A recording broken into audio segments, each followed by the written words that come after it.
Hello, this is Mr. Daniels back again from My Louisiana Sky, Chapter 17 here. And we are getting close to the climax. It's coming up pretty soon. If you remember way back in the early part of the books, they talked about Daddy and his unfathomable way of predicting the weather.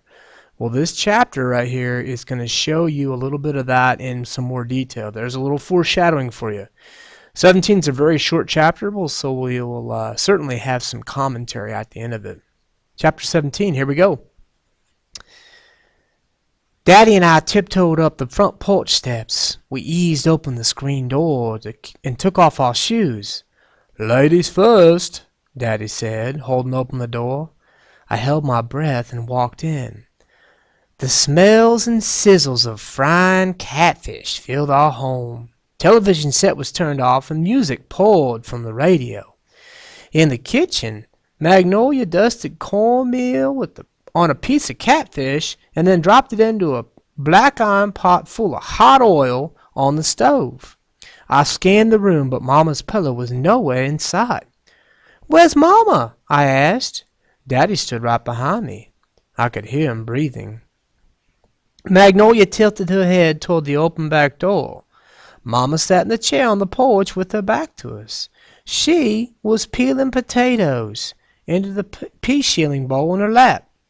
Her long, wet strands of hair dripped on her shoulders, and Granny's blue nightgown hung loose on her body. I watched her scrape away the skin from a potato in one long spiral. The peeling fell into the floor, and not a speck remained on that potato. Daddy eased up behind Mama and touched the hair. Without turning around, she dropped the potato into the bowl, grabbed hold of his hand, and leaned her cheek against it, closing her eyes. Just the sight of the two of them together, that made something so powerful fill up in me. For a moment I stood there watching them, and smelling the sweet air, and listening to the frogs croak, while the radios played softly in the background. I tiptoed backward into the kitchen where Magnolia was slicing an onion. A match stuck out between her teeth. She worked the match to the corner of her mouth and asked, Want to set the table?" As I put 4 plates on the table, she said, "Your mama had a nice bath and we got some clean sheets on the bed." I glanced around. The counters and windows sparkled. "Where'd you get the catfish?" I asked. "Oh, that mailman Horace. He done dropped a mess of catfish off this morning when he brought the mail." My stomach did a quick dive. "Horace?" I asked. The thought overwhelmed me. The thought of him showing kindness and the thought of me eating anything Horace had touched. "He done cleaned them and everything. I washed them again 'cause I like my food real clean. He also delivered a box of baby chicks. I put 'em in the hen house." I'd forgotten about those chicks. The night before Granny died, she'd mentioned that she had ordered them. I felt a strong urge to race out to the chicken yard to see if the gate was closed, and suddenly we heard thunder. "Oh, Lordy!" Magnolia hollered. "All that laundry!" "I'll fetch it," I said, dropping the forks on the table with a clatter. I dashed out of the kitchen, whizzed past Mama and Daddy on the porch, and arrived at the clothesline just as sprinkles fell from the sky. As I grabbed what I could, I noticed Granny's 3 sunbonnets hanging together on the line. Only a few weeks ago we wore those bonnets, working side by side in the Thompsons' garden. When I returned to fetch the rest of the clothes, I left those bonnets hanging there as if the rain would somehow bring back Granny. If only it could.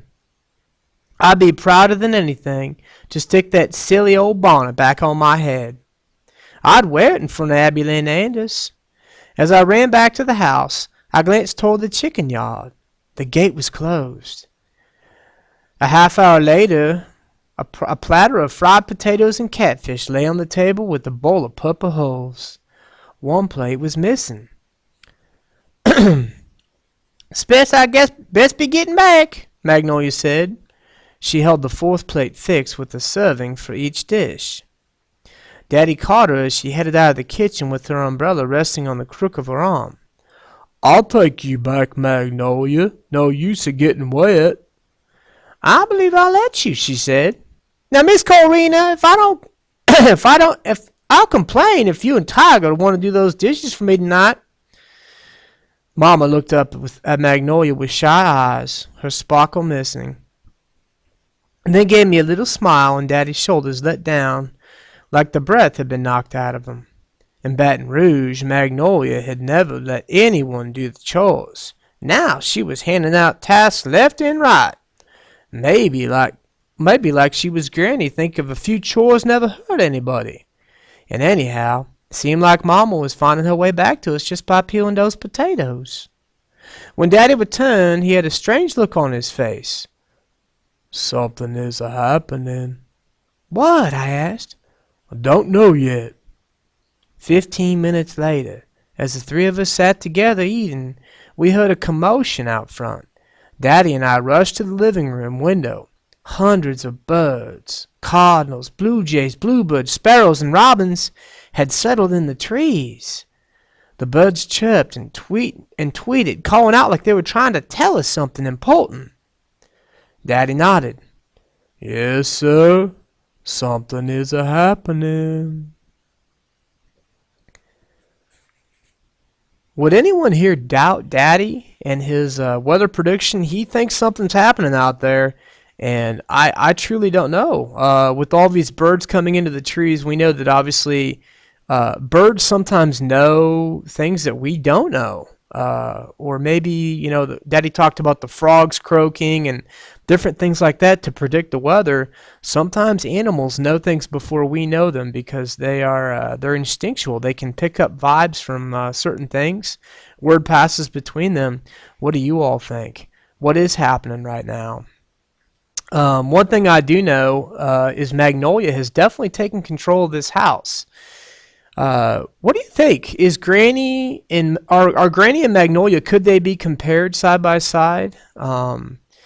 Magnolia's definitely dishing out some chores now. Now that she's home and she's taking charge of the situation. Mama was peeling potatoes before the dinner.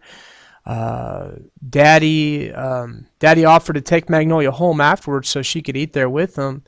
I almost see Tiger's family. They don't see race. They don't see the color of her skin. They see her as an equal.